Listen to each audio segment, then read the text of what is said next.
جب بندہ گناہ کرتا ہے تو ایک چھوٹا سا سیاہ کالا نقطہ اس کے دل پہ لگ جاتا ہے، پھر دوسرا گناہ کرتا ہے، پھر دوسرا نقطہ لگ جاتا ہے، پھر تیسرا گناہ کرتا ہے، پھر تیسرا نقطہ دل پہ لگ جاتا ہے، حتیٰ کہ اس کا دل سارا کالا ہو جاتا ہے۔ اور جب سارا دل کالا ہو جاتا ہے تو اس کے دل کے اندر پھر حق سمجھنے کی گنجائش نہیں رہتی، پھر وہ اتنا بگڑتا ہے کہ خلاف شرع کام کو وہ عبادت کہتا ہے، پھر وہ ڈھول دھماکے کو عبادت کہتا ہے،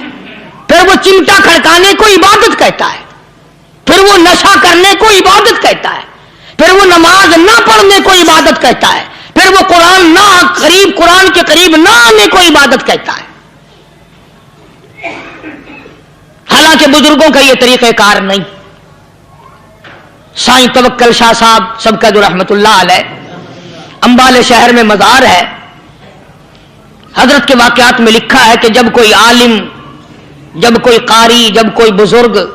قرآن پڑھتا یا کچھ بیان کرتا، اگر قرآن پڑھتا غلطی کرتا، ہاں یہ بات سمجھ لو کہ سائیں شاہ صاحب جو تھے ان پڑھ تھے،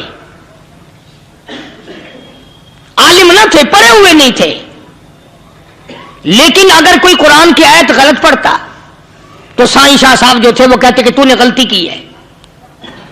اور اگر کوئی حضور کریم صلی اللہ علیہ وسلم کی حدیث پاک پڑھتا اس میں کوئی غلطی کر دیتا تو شاہ صاحب فرماتے کہ تو نے غلطی کی ہے۔ تو ایک دن مولویوں نے، عالموں نے، قاریوں نے مشورہ کر لیا اور کہنے لگے آؤ شاہ صاحب سے پوچھیں گے کہ ان کو، یہ پڑھے ہوئے تو ہے نہیں، ان کو پتہ کیسے چلتا ہے، آیت غلط پڑھی گئی، حدیث پاک غلط پڑھی گئی، ان کو پتہ کیسے چلتا ہے؟ تو اللہ والے کی خدمت میں پہنچے اور جا کے یہ سوال کر دیا، اللہ والے سے یہ سوال کر دیا۔ آپ سب سبحان اللہ کہو تو میں آگے جواب بتاؤں۔ اللہ اکبر، اللہ اکبر، کیا شان ہے اللہ والوں کی۔ فرمایا تم نہیں جانتے جب کوئی قاری قرآن صحیح پڑھتا ہے،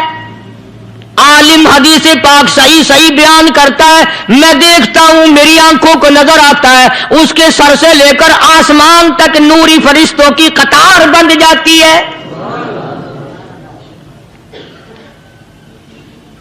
اور جب وہ غلطی کرتا ہے